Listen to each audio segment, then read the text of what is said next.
le monde, ici Tata Nessua pour une nouvelle vidéo Tata vous thème écriture cette semaine. Aujourd'hui, on va parler de vos putains d'erreurs. N'incohérencez-moi pas ce générique.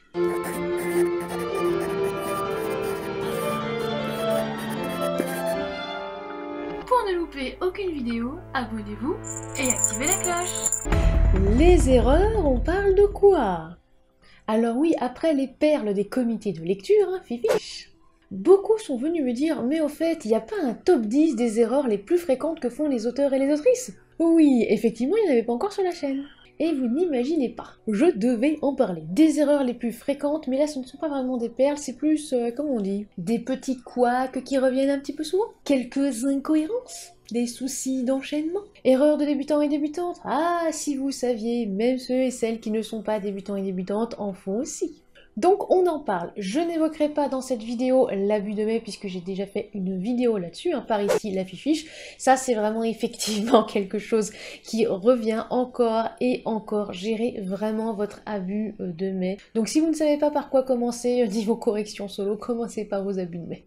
Idem, je ne parlerai pas des impersonnalités, à savoir vos ça, cela ou on qui sont impersonnels, et 9 fois sur 10 en fait, il faut les changer parce qu'on n'est pas transporté, parce que ça ne signifie rien justement à cet instant clé. Il faut toujours mieux un terme ou un mot, même si effectivement ça demande plus de temps et parfois aussi plus de recherche pour trouver effectivement par quoi changer, mais c'est tellement mieux après. Alors ça j'en ai déjà parlé, que ce soit en vidéo ou aussi au niveau des modules. J'ai quand même réalisé des modules avec des exercices qui étaient corrigés sur Utip, alors n'hésitez pas, vous n'avez plus d'excuses.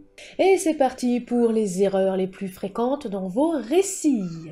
Le personnage qui change de physique. Non, je ne parle pas de la matière physique chimique. Alors, je me jette aussi la pierre, parfois j'ai un petit peu la flemme de regarder mes fiches perso, donc je mets un truc, j'oublie qu'il faut que je vérifie, et en relecture ou avec aussi mes BL, je vois des X en fait avait les yeux noisettes et il finit par avoir les yeux marrons. Quoi, c'est pareil, non? Alors comme Mélanie Desforges en a parlé sur sa page Facebook et peut-être aussi son Insta, c'est clairement cette erreur, un perso qui va changer de couleur de cheveux, de yeux ou encore d'âge. Bref, je la cite, il mue tel un serpent. Fin de citation. Alors oui, je dois avouer pour ma part, dans ce que je vois, au niveau du coup de ce que je travaille, que ça arrive souvent quand l'auteur et l'autrice n'a pas fait de fiche personnage ou n'a pas été inspiré et n'a pas, on va dire, récupéré par exemple, vous savez, les photos d'acteurs et d'actrices. Par exemple, pour notre 4 mains avec Ophélie Leroux, non pour une fois, je ne parle pas de My Enemy My Lover, je parle du nouveau qu'on est en train d'écrire. En fait, on a une photo et on travaille en fait avec une photo. Je me souviens déjà même plus, on va dire, de l'acteur justement qu'on a pris pour le mien de personnage. J'ai eu beaucoup de mal avec les noms, mais c'est vrai que ça aide beaucoup, puisqu'il y a toutes les caractéristiques physiques dans la photo. Alors il y en a parfois qui travaillent avec des illustrations, qui utilisent aussi des images sur Pinterest, peu importe en fait, à chacun et chacune à sa méthode, mais vraiment, je vous conseille quand même de trouver quelque chose. Après, je ne dis pas que ceux et celles qui font des fiches perso ne font pas d'erreur, j'en suis la preuve. Mais c'est plus rare. Chaque fois que j'ai travaillé, que ce soit en AL, en BL ou même en coaching avec des personnes qui avaient des fiches perso, clairement il y avait moins d'erreurs. Donc, comment faire pour éviter cette erreur et vous retrouver du coup dans les petites perles de Tata? Déjà, avoir plusieurs BL, à savoir bêta lecteur ou bêta lectrice. Tout simplement parce qu'une personne ne peut pas tout voir. Après, je sais que certaines personnes, justement, font au niveau des corrections solo des recherches, voilà, pour vérifier avec le nom du perso, est-ce qu'il y a une description qui suit, est-ce que justement la couleur des yeux n'a pas changé, etc. Ça peut être très long, mais clairement, c'est mieux que de voir certaines erreurs récurrentes.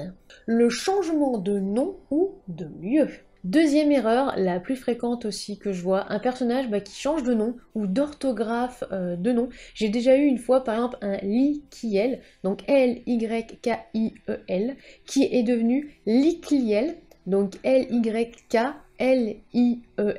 sur plus de 45 pages avant de revenir en fait au prénom d'avant. Alors sur le coup, vu que la plupart des prénoms c'était limite la famille des Targaryens de House of Dragons, tellement ça se ressemblait au niveau d'orthographe, que je me suis dit peut-être que c'est un autre perso. En plus, il avait changé aussi de couleur d'yeux, donc je me suis dit bon bah peut-être en fait qu'on suit une autre personne, c'était pas vraiment plus la même ambiance, etc.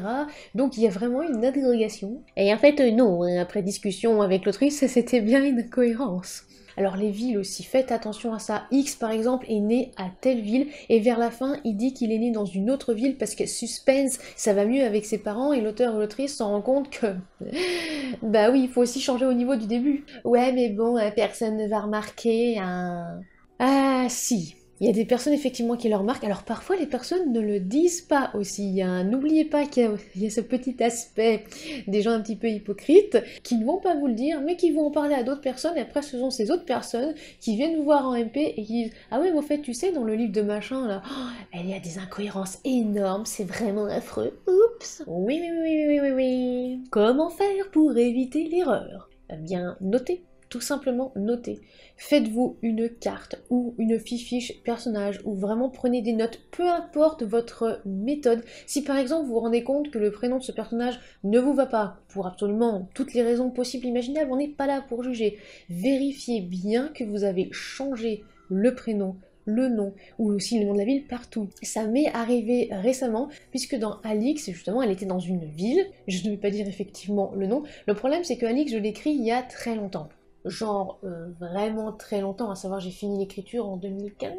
Voilà, j'ai fait une petite réécriture vers 2017 puisque justement je voulais le soumettre à une maison d'édition d'ailleurs qui voulait le publier, mais j'ai finalement dit non, j'avais pas en fait encore écrit le tome 2 et le tome 3, et vu que c'est une trilogie, il fallait quand même avancer le tome 2 et le tome 3, je me sentais pas en fait d'écrire la suite tout de suite, donc j'avais dit non.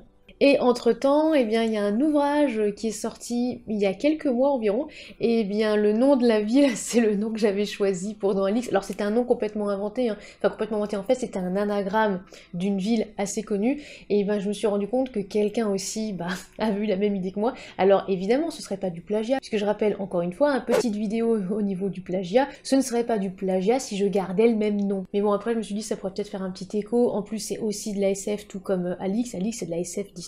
Donc j'ai préféré changer de nom. Bah je peux vous dire qu'au niveau de la recherche, même avec le CTRL-F, des fois il y a des choses qui sont passées à la trappe. Voilà, pour X raisons, parce que Word ne capte pas l'orthographe de ce mot, voilà, ou parce que c'est le nom des citoyens et pas le nom de la ville. Bref, je sens qu'il y en a encore qui se cachent un petit peu partout, mais je vais faire attention à ça. Les répétitions d'actions ou de paroles. Alors j'en ai parlé vite fait dans les perles du CL, c'est en fait quand vous répétez quelque chose soit que l'on sait déjà ou que votre perso fait déjà juste avant mais vous avez oublié ou alors vous vous êtes pas relu et forcément bah, ça fait bizarre. Par exemple, je reprends ce qu'a dit Mélanie Desforges, attention, je cite. Le perso qui rentre 2 fois dans la même pièce, qui se déshabille, s'habille 2 fois, etc. C'est assez récurrent. Dans le même genre, t'as le personnage qui disparaît, apparaît dans une scène comme par magie. Fin de citation. Alors oui, et par rapport aux paroles, j'ai déjà eu un perso effectivement qui va dire quelque chose, et puis il y a quelques lignes, et le perso redit ça. Alors je me suis dit, peut-être que c'est fait pour, et évidemment pour insister, on peut peut-être se dire, il n'a pas eu la réponse attendue, vous aussi ça doit vous arriver de répéter en mode, non mais attends, j'ai répété ma question, parce que bon, j'ai pas eu la réponse à ma question. Sauf qu'en fait, non, il y avait presque un copier-coller du dialogue en fait, l'auteuriste avait complètement oublié de supprimer un paragraphe. Et ça, c'était censé après être envoyé en maison d'édition. Sachant que c'était le début, ça partait un petit peu mal. Donc vraiment, vérifiez si votre perso est déjà rentré dans une pièce, ne remettez pas qu'il rentre dans cette pièce. Si votre perso au niveau d'un dialogue dit quelque chose, d'ailleurs faites attention quand vous copiez-collez par exemple d'un autre document, et vérifiez bien que vous n'avez pas déjà copié-collé ce passage. Oui, les passages copier-coller l'un sur l'autre, c'est pas la première fois que j'en vois, malheureusement. Et parfois, oui, ça arrive en comité de lecture. Là, clairement, la personne ne s'est pas relue, n'a pas fait attention. Alors, une fois, bon, ça peut encore passer, on peut se dire c'est une petite erreur d'inattention. Quand ça se passe 2 ou 3 fois dans les 20 premières pages, malheureusement, on est obligé de dire non. Comment faire pour éviter l'erreur? Eh bien, notez l'essentiel de votre chapitre à part. Moi, c'est ce que je fais sur un carnet, une feuille ou même à la limite en marge. J'utilise aussi beaucoup les commentaires Word. Je vais mettre par exemple X rentre ici, Y rentre là. Et je vérifie justement si à un autre moment je mets X ou Y rentre. Et puis c'est pareil aussi, vu que je ne suis pas du tout de la team plan, donc je n'écris absolument pas mes scènes par plan. En revanche, au niveau de la relecture, je prends vraiment chaque scène et vraiment je vais noter de manière complètement essentielle. Ça va vraiment être X, Y, fais ci, fais ça, je ne m'embarrasse absolument pas des détails, juste pour vérifier que la scène colle bien. Après, vous pouvez faire aussi presque comme les architectes, à savoir au moment de la relecture ou de l'écriture, hein, ça c'est comme vous voulez. Chapitre 1, vous mettez chapitre 1, cette scène, par exemple la scène 1, qu'est-ce qui se passe, un petit peu on va dire comme un scénario du film, est-ce que tout est ok, est-ce que tout va bien, etc. C'est à vous de trouver votre méthode. Le manque de recherche. Oui, ce n'est pas parce que c'est de la fiction ou même de la non-fiction que vous devez vous passer des recherches. Ça, j'insiste là-dessus, j'ai pourtant fait effectivement une vidéo sur les recherches, un fichiche, je suis encore obligée d'insister là-dessus fin 2022. Ouais. Alors, admettons que votre livre n'est pas présenté comme un policier. Ok, il n'y a absolument pas de souci. Mais un chapitre sur deux, on suit un perso, un flic, qui poursuit une enquête avec effectivement le ou la protagoniste de l'affaire. Avec des interrogatoires, des recherches d'alibi, des indices, etc. Bah, vous avez au moins 40 à 50% de policiers dans l'ouvrage. Que ce soit pas indiqué, c'est pas forcément grave, même si je trouve que c'est un petit peu mensonger pour les lecteurs et les lectrices, mais passons. En revanche, le manque de recherche, bah, ça va vous plomber 40 à 50% du livre. C'est dommage parce que si les 50% autres sont vraiment géniales et pour le coup il y a eu des recherches sur cette partie-là, ben vous vous retrouvez avec la moyenne. Voilà. C'est un petit peu comme si vous n'aviez pas fini le travail. Au passage, au niveau des recherches, je rappelle qu'Ecosia ou Google, si vous n'aimez pas planter des arbres, c'est déjà un début. Alors je ne dis pas que ce sont les seules recherches à faire, mais c'est déjà un début. Par exemple, sur Ecosia, il m'a suffi de taper comment se passe justement une enquête, et paf, j'ai eu des infos qui n'apparaissaient pas dans l'ouvrage. Alors bah soit on met rien, soit on va dans la précision. Il y a aussi mon interview sur le juge d'instruction aussi. C'est clair qu'on y réfléchit aussi, par exemple, pour notre 4 mains, celui qu'on est en train d'écrire avec Ophélie Leroux, parce qu'on a un personnage qui est flic. Après, on veut aussi une romance, donc clairement, on va pas aller dans le détail. J'insiste pour autant, je me suis farci quand même tout le système judiciaire au niveau du Canada. Je suis aussi allée voir comment ça se passait à Vancouver, si justement il y avait des petits trucs, tout ça. Je suis allée voir aussi les images pour vraiment, on va dire, essayer de coller, pas forcément coller à la réalité, mais pour coller, on va dire, à l'ambiance, à l'environnement si vous préférez. Et oui, ça prend du temps. Je crois qu'au niveau des recherches que j'ai fait là-dessus, si on compile facilement tout ça, peut-être 30 heures de recherche, pour vraiment, et encore, on va pas aller dans le détail, pour vraiment être certaine que je ne vais pas faire trop d'erreurs. Oui, ça demande de l'investissement personnel. C'est aussi ça, être auteur et autrice. Donc on va respecter certains éléments pour la cohérence. Bourdel, et oui. Donc vous aussi, n'oubliez pas et ne faites surtout pas l'impasse sur les recherches. N'hésitez pas aussi à demander aux communautés sur les réseaux sociaux, mais très souvent il y a des personnes qui peuvent effectivement vous aider ou qui peuvent vous dire « Ah oui, au fait, tiens, il y a machin ou machine là qui pourrait peut-être te renseigner. » Je sais, c'est pas très gentil pour machin et machine, mais vous comprenez le message. Où est passée l'intrigue? Alors, je l'ai eu dans une prestation en fait il y a pas longtemps, enfin quand la vidéo va sortir, ça va faire au moins quand même 2-3 mois, mais une intrigue mais bien posée, bien démarré, j'étais hyper ravie. Puis au bout de quelques pages, de quelques chapitres, où est passée l'intrigue? Qu'est-ce qu'on fait là? Et après, bah voilà, jusqu'à la fin de l'OS, enfin donc du one shoot, et bon, on n'en reparle plus. Et le pire ou le mieux d'ailleurs, c'est que l'autrice était super ravie et je lui ai dit par rapport justement au début, mais au fait on n'a pas eu les réponses, on n'a pas finalement la finalité de ça et elle avait oublié. Il y a deux options, l'oubli ou la personne, comme dit Mélanie, oui encore une fois, Mélanie Desforges, non je n'ai absolument pas copié son idée, mais en fait quand justement j'étais en train d'écrire ce script et que j'ai fait des recherches sur internet, je suis tombée sur sa page Facebook. Donc voilà, c'est sa faute. Je reprends la personne, comme dit Mélanie, qui trouve ça parfois stylé d'avoir plein d'intrigues et paf, ça laisse le lecteur et la lectrice sur sa faim. Oui et non, il faut vraiment noter justement les intrigues et les sous-intrigues. Et surtout, en plus, ne pensez pas que ça fait stylé en mode « Ah là là, les gens vont se poser plein de questions ». Oui, mais pour se poser des questions, il faut quand même dire qu'on ait assez de matière. Vous pouvez très bien, par exemple, faire des fins ouvertes où on peut réfléchir à quelques trucs. Mais il faut pas que toutes les intrigues soient à fin ouverte. Sinon, au bout d'un moment, on se demande pourquoi on a justement lu tout ça. Est-ce qu'il y a une finalité à tout ça? Ou pas d'ailleurs. Comment éviter l'erreur? Alors en coaching et en AL surtout, puisque c'est effectivement pas du ressort de la BL, je propose toujours de noter en marge là où vous voulez aller. Par exemple, voilà, on démarre au début, que ce soit prologue ou chapitre 1, où vous voulez aller. Quel est votre objectif? D'ailleurs, récemment, on l'a fait avec Mirabelle Auréa et Fragment. Si vous avez la fin, écrivez-la. Si vous ne l'avez pas, c'est pas grave. Est-ce que vous avez une idée ou pas du tout? Si vous avez vos péripéties, écrivez ça quelque part. Alors sans être non plus architecte, fifiche justement de quoi on parle, question architecte, vraiment notez votre intrigue principale, les secondaires, et regardez si elles ont une fin. Sachant que je rappelle que dans un one-shoot, toutes doivent avoir une fin, où on doit avoir par exemple plusieurs idées de fin, plusieurs on va dire fins ouvertes, mais on doit quand même avoir des idées. C'est pas en mode on est complètement dans le désert. Après au niveau des sagas, est-ce qu'elles auront une fin ou pas? Est-ce que la fin sera disséminée quelque part? Ça ce sera à vous de voir. Trop de mystère, tue le mystère. Alors ça, on me l'a un petit peu reproché, je vous expliquerai après. Oui, avec le petit mouvement de lunettes, là ça fait très stylé, non? Alors c'est souvent lié aux réactions cheveux sur la soupe ou Deus Ex Machina. À savoir, il y a un truc qui se passe, et là, l'ABL, admettons moi, dit ça sort un peu de nulle part là, pourquoi? Et là, vous, auteurs et autrices, vous allez me dire, bah si, il y a eu un haussement de sourcil à la page 17, donc là, la page 547, tout le monde comprend. Non. Alors, disséminer des indices, oui, pas un seul indice.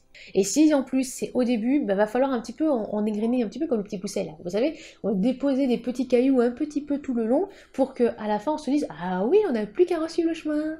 Par exemple dans Rattrape-moi. Ce n'est pas un spoiler, hein, je parle beaucoup du contrat au début, et il y a une scène qui fait quand même 3-4 lignes, hein, dans laquelle on voit X brûler le contrat. Et d'ailleurs, il y a un autre indice un petit peu plus loin quand il dit que plus rien ne le relie juridiquement parlant à Y, si ce n'est, là je laisse 3 petits points, la phrase ne se termine pas, on peut comprendre qu'il l'apprécie. Combien de lecteurs et de lectrices sont venus me voir après la lecture en mode mais et le contrat alors, on n'en reparle plus? Bah si en fait, c'était annoncé au début. Donc visiblement c'était peut-être trop subtil, hein. Je pense qu'en réécriture pour une réédition, j'accentuerais vraiment plus ce passage. Alors je sais pas, peut-être vraiment décrire les pages du contrat qui brûlent dans la cheminée, je sais pas. Mais visiblement, ben c'était trop subtil et il y a beaucoup de personnes, ou alors peut-être qu'elles ont lu trop vite, ou en diagonale, ça je ne sais pas. Et de toute manière, je ne jugerai pas non plus. Bah voilà, pour me dire après à la fin, mais en fait t'as oublié le contrat. Non, je n'ai pas oublié la mention du contrat. Le contrat n'existe plus, mais ce, dès le départ de l'aventure. Bref, donc oui, je reconnais effectivement que c'est certainement une erreur, une maladresse de ma part, donc je rectifierai. N'oubliez pas, vous connaissez votre histoire, mais pas nous. Il y a peut-être des choses où vous dites « Oh waouh, c'est trop bien, personne va le voir venir ».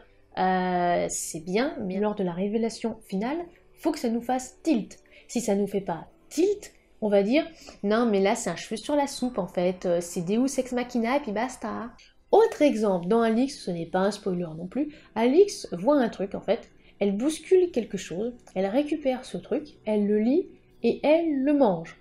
Oui, elle mange du papier pour éviter que quelqu'un d'autre en fait ne tombe justement sur ce mot. On en reparle à la fin, mais à la fin je fais une rétrospective parce que je me suis dit bon, il y a quand même beaucoup de pages qui se passent entre temps, du coup on revoit la scène mais sous un autre point de vue. Non, pas du point de vue du papier mâché. Alors évidemment, je vais certainement le réécrire tout ça, mais en tout cas, c'est une idée que j'avais trouvée pour que les personnes ne se disent pas « Oh là là, ça arrive comme un cheveu sur la soupe, là, d'où elle a eu cette information ?» et aussi pour que d'autres se disent « Ah oui, donc ce passage-là où elle a mâchouillé quelque chose, ça a servi. » Bref, comment éviter une erreur? Parce que non, c'est pas waouh, hein. Le suspense a beau être incroyable, on pourra très bien dire c'est cheveux sur la soupe si personne ne capte, donc vraiment semer des indices partout et différents aussi, hein, ne semez pas le même indice. Il faut que le lecteur et la lectrice se souviennent d'un truc et aient envie de relire votre histoire pour vraiment remarquer cette fois-ci tous les petits indices et se dire mais oui, c'était ça à ce moment-là. Et oui, je sais, ça me rappelle effectivement une histoire que j'ai lue à un moment et l'auteur ne comprenait pas que ce que je lui avais dit, que c'était vraiment cheveux sur la soupe, puisqu'un personnage qui avait le même comportement, à peu près les mêmes gestes et qui réagissait d'une certaine façon pendant 30 pages. Alors évidemment, quand je dis 30 pages, c'est pas 30 pages, mais c'est pour que, on va dire, c'est pour que la personne ne se reconnaisse pas.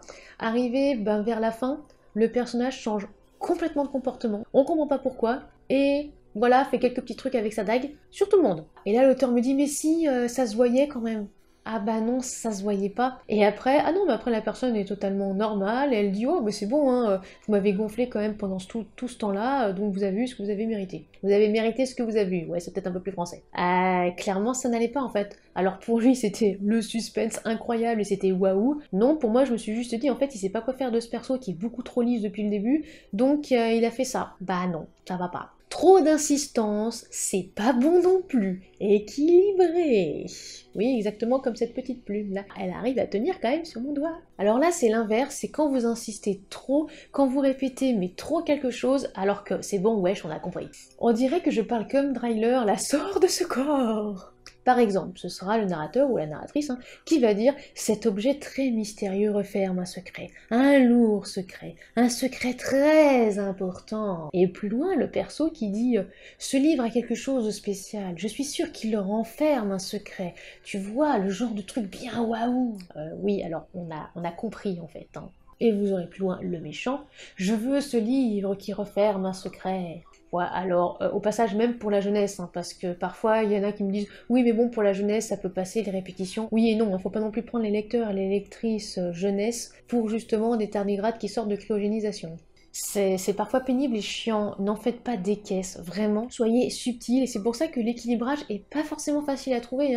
Moi aussi, des fois, je mets un certain temps à trouver l'équilibre entre il faut quand même que je dissémine assez d'indices, mais il faut pas non plus que je sois trop chiante. Je me permets de reciter Mélanie. L'ambiance, le mystère, c'est ultra important, surtout quand tu écris du thriller ou de l'horreur. C'est l'élément central de ton roman, alors ne viens pas avec tes gros sabots. Fin de citation. Je pense que c'est exactement justement ce qu'il faut retenir, l'équilibre. Donc, comment éviter l'erreur? Équilibrer. Chercher l'équilibre. Le but est qu'on se dise « Oh attends, je crois que ça c'était un élément ou un objet que le perso a récupéré. » Et non la phrase « Ouais bon bah c'est bon, j'ai deviné qui était le tueur à la page 12 quoi. » Ça, malheureusement, et ça m'est aussi arrivé lors de la lecture d'un thriller qui, au passage, n'était pas du tout un thriller, puisque les personnes ont encore du mal avec thriller. Ça vient quand même du verbe to thrill en anglais, qui veut dire faire frémir. Frémir. Non seulement ça m'a pas fait frémir, mais en plus, j'avais deviné qui était la personne dès le début, parce que c'était tellement gros que tout le monde pouvait le savoir. Alors l'autrice qui m'a dit non, mais ni mes BL ni ma correctrice n'avaient deviné. Alors, peut-être parce qu'ils étaient pas à fond dans l'histoire, mais alors, moi j'avais justement écrit sur un petit bout de papier que j'avais confié à Léo, qui était justement le tueur. Et j'avais raison. Ouais, là pour le coup, souvent on se dit, bon bof. Et je vais quand même insister sur Deus Ex Machina, hasard, comme par hasard, tout ce que vous voulez. Ah, les situations WTF durant lesquelles on se demande comment le héros ou l'héroïne va faire pour s'en sortir. Et là, paf, comme par hasard, il y a quelqu'un qui vient aider, ou il y a quelque chose qui se passe et tout va mieux. Ouais, il y a un truc qui va pas. Par exemple, voyez votre anta qui prépare justement le sort de la mort qui tue, antagoniste, et l'héroïne ne peut rien faire, pas bouger. Ses potes aussi, bref, il n'y a plus rien. On a l'impression, mais que voilà, c'est mort, il y a plus d'histoire en fait, tout le monde va collapser. Et là, comme par hasard, il y a un oiseau qui passe et qui fait son affaire sur votre antagoniste, ça le déconcentre et hop, tout le monde va s'en sortir à cause d'un pigeon. Alors, au théâtre, ça passe. Dans un roman, on va dire, un petit peu comique, ou par exemple, dans Je contrôle la situation, je m'amuse aussi avec ce hasard, parce que c'est parodique, mais j'essaye de ne pas trop non plus en faire pour pas à chaque fois que ça se repose sur le hasard, faut pas non plus exagérer. En revanche, encore une fois, équilibré. Une fois, ça peut passer. Si c'est pas, on va dire, trop gros, mais si dans chaque scène, chaque conflit, chaque affrontement, c'est grâce au hasard que votre protagoniste, vos personnages principaux ou autres s'en sortent, et c'est pareil aussi au niveau de l'antagoniste ou de vos antagonistes, bof quoi, vraiment je vais vous dire bof. Alors comment éviter, on va dire, cette erreur? Comment éviter de trop se reposer sur le hasard? Et ça je trouve, alors là je parle par rapport à mon expérience, c'est une erreur que je vois plus au niveau des auteurs et des autrices débutants et débutantes que, on va dire, les personnes qui ont un certain bagage. Après, encore une fois, il y a des exceptions qui viendront confirmer la règle. Pensez vraiment au lien, à la justification. Donc déjà, d'où l'intérêt de glisser des indices, ou un personnage par exemple qui est ambigu. Faites attention aux personnages qui ne soient pas trop manichéens, parce que si par exemple tous vos personnages sont nuls ou idiots, alors forcément si à la fin il y a quelque chose qui se passe, et comme par hasard en fait, il n'est pas si nul et idiot, on va se dire oui mais pourquoi? Il n'y a rien qu'à préparer le terrain à ça. J'aime beaucoup les personnages ambigus, surtout, on va dire un petit peu les opportunistes, c'est-à-dire ceux, on ne sait pas s'ils sont dans un camp précis. Là, pourquoi pas? Parce que ça peut être un personnage qui peut aider l'antagoniste, le héros ou l'héroïne, peut-être aussi pour attendre quelque chose. Et ça, c'est pas dû au hasard, c'est humain. Il y a vraiment des humains qui sont opportunistes, des humains qui vont changer leur veste en fonction de régime. Coucou Sieyès. Oui, des personnages aussi historiques importants l'ont fait. Ça, oui. C'est vraiment des personnages ambigus. On sait vraiment pas trop sur quel pied danser avec eux. Ça, c'est très intéressant. Après, ça, c'est compliqué évidemment en construction. mais c'est ce qui rend aussi intéressant. Le changement brutal. Alors ça, oui, c'est au niveau des persos, mais ça peut aussi être au niveau de l'univers. Par exemple, des règles d'univers qui changent d'un coup pour permettre à l'intrigue d'avancer. Ouais, et ça, oui, c'est souvent une erreur de débutants et débutantes. Il y a aussi, par exemple, l'idée d'un personnage qui change de caractère ou qui va complètement changer de but juste pour, justement, faire avancer l'intrigue, et puis après on y reviendra ou pas, parce que voilà. Est-ce qu'on peut dire que c'est un manque de structure? Peut-être. Je sais pas trop si on peut le mettre dans le manque de structure, puisque moi c'est pas vraiment un manque de structure, c'est plutôt on va dire un manque de recul, mais bon, à voir. Alors il y a un exemple donné par Mélanie encore une fois que je vais reprendre. Imagine un perso ultra peureux, genre Ron Weasley devant, je vais mettre un truc à 8 pattes, et voilà, je vais pas mettre d'image ou quoi que ce soit. Entre parenthèses, hein, Mélanie a dit profite, ce sera la seule fois où je te donnerai un exemple HP. Bah d'un coup, ce perso devient giga badass et décide de faire un saut à l'élastique à 8h, nager dans un île rempli de crocos à 11h15 et participer à une exploration spatiale à 13h45. Alors oui, les persos évoluent au cours du roman et c'est même primordial. Mais on ne peut pas radicalement changer qui l'on est et c'est la même chose pour tes persos. Ils ne peuvent pas se métamorphoser du jour au lendemain. Fin de citation.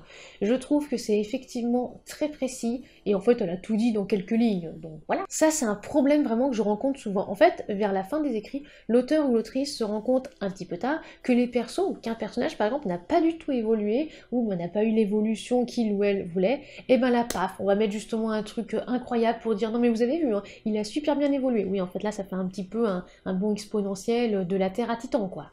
Bof. Ou encore ce que j'ai eu aussi une fois, dans un univers on n'a pas le droit d'utiliser un certain sort de magie, sinon c'est la prison directe, c'est affreux, il y a en plus plein de gens justement qui se retrouvent enfermés, il y a même aussi un petit peu comme dans la campagne jeu de rôle que je fais actuellement, des chiens renifleurs de magie mais à chaque coin de rue, enfin bref, c'est vraiment un sort qu'il ne faut pas utiliser, qu'on ne peut pas utiliser parce que de toute façon sinon ça finit mal. Et là vous vous rendez compte qu'à la page 474, le héros le fait, ça passe. Mais alors comme ça, hein, il n'y a rien, il est tranquille pour faire son sort alors qu'il est en pleine rue, qu'il n'a pas de sort de protection, ou qu'il n'a pas, je sais pas, enfermé dans une bulle ou quoi que ce soit. Ah non, hein, rien de tout ça. Et bah tout le monde en fait s'en fiche et puis tout le monde dit rien. Plutôt personne ne dit rien. Hein?